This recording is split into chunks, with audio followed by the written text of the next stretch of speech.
The square was a sea of hands, clapping in perfect unison, a hollow thunder echoing beneath the shadow of giant portraits of the leaders. Loudspeakers screamed revolutionary songs while the soldiers scanned the crowd, their eyes sharper than bayonets. To live in North Korea meant to perform loyalty, and in moments like this, the performance was survival itself.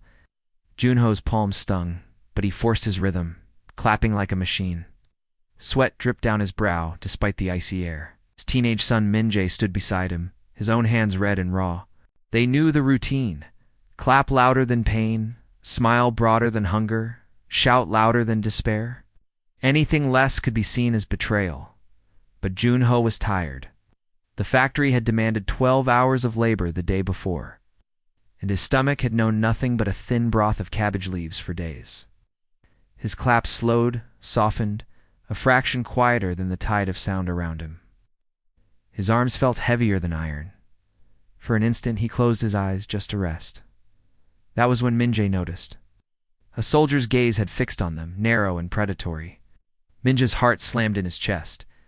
He tried to clap louder, harder, as if he could cover for his father's falter. But the soldier was already pushing through the crowd. Father Min-jae whispered desperately, his voice drowned by the chants. Junho forced his hands to move faster, but it was too late. The soldier's boots thudded closer, his expression carved with suspicion. Around them, neighbors continued clapping as if nothing had happened. In North Korea, to notice was as dangerous as to disobey. The chants rose to a fevered pitch, but for Junho, the world narrowed into that soldier's eyes, cold, merciless, already condemning. He knew, with a sick certainty, that a single soft clap could erase a man's life. Beside him, Min-jae kept clapping, his palms bleeding, his face twisted in terror. He wanted to scream, to beg, to protect, but all he could do was clap. The applause thundered on, drowning the sound of freedom, drowning the sound of fear. The applause had ended, but Junho's nightmare had only begun. The crowd dissolved into silent, obedient lines, dispersing toward their neighborhoods under the watchful eyes of soldiers. The air was bitter with smoke from torches. But to Junho, the air itself felt heavier, as if judgment were already upon him. The soldier from before closed the distance. His polished boots struck the pavement like a drumbeat of fate. Min-jae tried to grip his father's arm, but Junho gently shook him off, his eyes warning him to stay calm. In North Korea, to protest was suicide, not just for oneself, but for one's entire family. "You," the soldier barked, his voice slicing through the cold. "Your applause was weak. Was your loyalty weak too?" Junho bowed so low his forehead nearly brushed the ground. His voice trembled as he spoke. "Forgive me, comrade. I was unwell. My strength faltered, but excuses only fanned suspicion." The soldier's lips twisted into a cruel smirk. He seized Junho by the collar, jerking him upright with inhuman strength. Around them, neighbors averted their eyes, their faces blank masks. To see was dangerous, to care was lethal. Min-jae's fists clenched, but he dared not move. "Father," he whispered, almost inaudible. The soldier shoved Junho forward toward a waiting truck, its rusted sides painted with the regime's slogans. The back was already half filled with other traitors, men and women accused of slouching, whispering or looking away during the rally. Their eyes were hollow, their bodies trembling, already half broken. Min-jae stumbled after them, his desperation pulling him forward. But another soldier stepped in his path, rifle slung over his shoulder. "Stay back, boy." Loyalty is tested individually. His sneer carried the venom of power. Junho twisted in the soldier's grip, locking eyes with his son. For a moment, father and son communicated everything they could not say aloud. "Be strong, survive. Don't follow me." But Min-jae's heart rebelled. He wanted to scream, to throw himself into the truck, to tear his father free. Instead, he stood frozen, the soldier's shadow looming over him. The truck roared to life, belching smoke, and with it Junho disappeared into the darkness of the regime's prisons, leaving Min-jae behind with nothing but his pounding heart and the echo of applause that had damned his father. The house felt emptier than ever. When Junho was dragged away, silence descended like a suffocating shroud. The neighbors had watched from their windows as the soldiers hauled him into the truck, but no one dared to knock, no one dared to comfort. Was associate with the family of a traitor was to share their punishment. Min-jae sat in the corner of the one-room shack, knees pulled to his chest. His mother Mi-soon sat opposite, her face pale and still, her hands wringing a worn piece of cloth. The only sound was the crackle of a candle burning low, fighting against the dark. Min-jae's voice cracked. They won't kill him, right? Her lips trembled, but she said nothing. The truth was too dangerous to voice. She knew what happened to those arrested for disloyalty labor camps. Starvation, beatings, until bones snapped. Even if he survived, he would never return the same. Min-jae's chest burned with helpless rage. He replayed the moment in his head, over and over, the clap that was not loud enough, the soldier's sneer, his father's desperate bow. How could something so small condemn a man to death? Outside, a dog barked before being silenced with a thud. Min-jae shuddered. Fear pressed against the walls of their home. Any knock on the door could be soldiers returning to take them too. Finally, his mother spoke, her voice no louder than a breath. You mustn't cry. You mustn't speak of this. Do you understand? They watch everything. If they suspect disloyalty in us. Her eyes filled with unshed tears. They'll drag us away too. Min-jae nodded, but his jaw hardened. He could not let it end like this. His father had sacrificed everything for their survival, working long nights, trading scraps in the market, protecting them from soldiers' cruelty. To lose him now, to a mistake of clapping too softly, was unbearable. That night, as he lay awake on the straw mat, staring at the cracked ceiling, Min-jae made a silent vow. If no one else would save his father, then he would. Even if it meant risking everything. The marketplace in their small town was always filled with the same mix of desperation and watchfulness. Women haggled quietly over wilted cabbage, men traded tools for scraps of cornmeal, and children darted between stalls hoping to steal crumbs. But beneath it all was silent silence born from fear. Min-jae walked among the stalls, his stomach hollow, his eyes sharper than usual. He wasn't here for food. He was listening, searching. If his father had been taken to a camp, someone had to know. Prison camps were the regime's shadow. Everyone knew they existed, but no one dared to name them aloud. He stopped by a stall where an old man sold dried fish.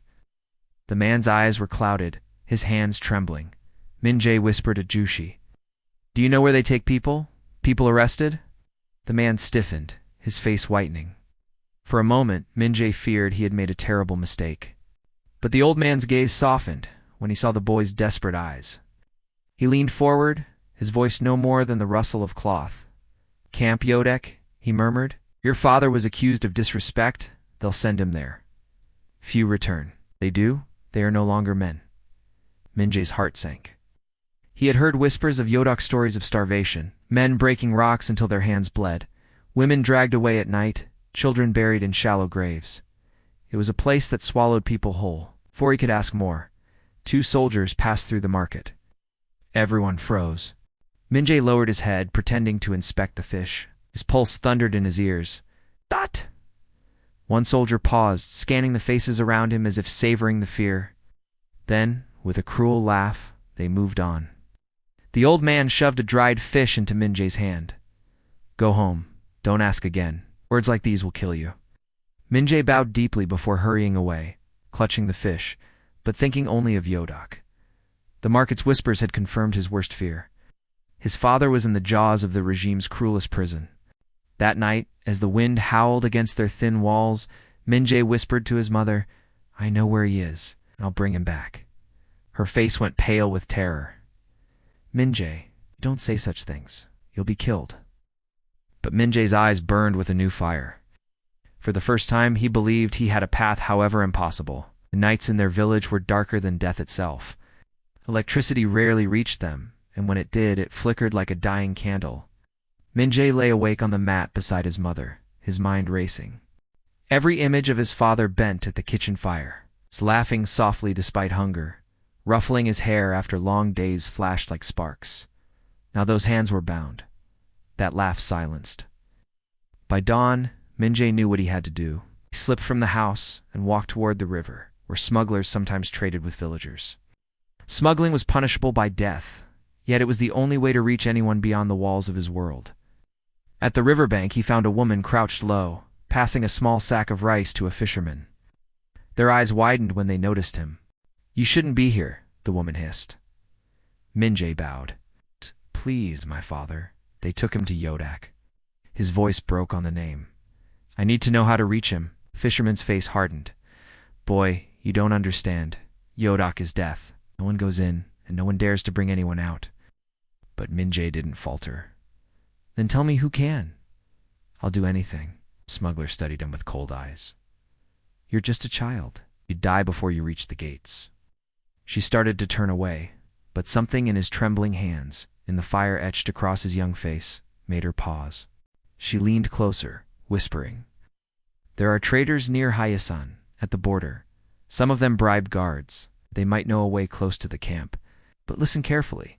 Boy, if you're caught, you won't even see the inside of Yodak. You'll be executed on the spot. Minja's throat tightened, but he nodded. The seed of danger had taken root, and there was no undoing it. When he returned home, his mother saw the wild gleam in his eyes and clutched his arm. Don't do this. Don't throw your life away for a dream. But Minjay looked past her toward the mountains in the distance. It's not a dream, Amma. It's Appa. He's waiting for me. The following days were a blur of secrecy. Minjay spoke little, moved carefully, and listened more than he ever had in his life. Every whisper in the market, every rumor on the wind, every careless murmur from a drunk soldier became a piece of a dangerous puzzle. He began collecting scraps. A rusted tin cup, a torn piece of cloth, a handful of dried corn husks he'd stolen from the feed bin. To anyone else, they were nothing but trash. To Minjay, they were survival. He tucked them away in a small corner under the floor mat, hidden like contraband. His mother noticed. One evening, as they sat eating their thin soup, she glanced at his sleeve where a corner of cloth peeked out. Her voice was low, trembling. What are you planning, Minjay? He froze. Nothing, Amma. Just keeping things. Her eyes burned with unshed tears. You think you can walk into Yodak with scraps of garbage? You know what they will do if they catch you? Her hands shook as she set the wooden spoon down. I already lost my husband. I can't lose you too. But Minjay only lowered his head, his jaw set in quiet defiance. He couldn't say the words aloud, but he believed them with all his heart. Better to risk dying for his father than to live chained by fear. Outside, soldiers patrolled with sharper eyes than usual. Rumors of attempted escapes had reached the village, and the punishment had been swift public executions, hangings in the square. Minjay had been forced to watch as neighbors knelt and wept beneath the noose. He remembered the sound of the stool kicked from under their feet, remembered the silence afterward. That silence carved deeper into him than any threat could. One night, he overheard two guards near the market, speaking in hushed voices. A cart of firewood leaves for Yodak this week.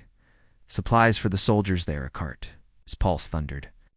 That night, as he lay awake, the plan formed in his mind. If he could hide among the bundles, if he could ride that cart, he might see his father again. But he also knew if caught, the cart would become his coffin. Dawn broke in a muted gray, the kind of morning where the cold clung to the bones. Minjay rose before the rooster crowed, slipping quietly past his sleeping mother. He paused at the doorway, staring at her frail form curled under a thin blanket, a weight pressed on his chest, a silent prayer. Forgive me, Amma. Then he stepped into the freezing air. The market road was hushed, dust frozen stiff.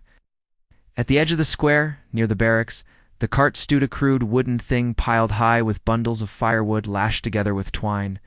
Two soldiers loitered nearby, smoking thin cigarettes, their rifles slung casually over their shoulders. Minjay's palms sweated despite the cold. Each step toward the cart felt like walking across a minefield. He circled slowly, pretending to inspect scraps of metal on the ground, waiting for the soldiers to turn their attention away. Finally, one of them wandered off to spit into the ditch, and the other bent low to light his cigarette. In that fragile window, Minjay moved. He slipped behind the cart, heart pounding like a war drum, and crawled between the bundles. The wood scraped against his cheek, and the smell of resin filled his nose. He burrowed as deep as he could, wedging himself into the dark hollow between branches. His breath came shallow. He dared not cough. The cart jolted suddenly as the ox was yoked, and the soldiers barked orders. The wheels creaked forward. For a terrifying moment, one soldier stomped on the woodpile to secure the load. his boot pressing down inches from Minja's ribs. Minjae bit his lip until it bled. Hours seemed to stretch in suffocating silence. He heard the crunch of boots on frozen earth, the snap of twigs, the muttered curses of the guards. Every sound was a blade pressed against his throat. Then his blood froze. "Wait," one soldier's voice growled. "Something's off. The bundles feel uneven." The cart stopped.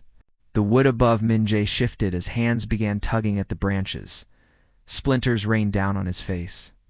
The soldier's hand was almost on him. Minjae clenched his fists in the dark.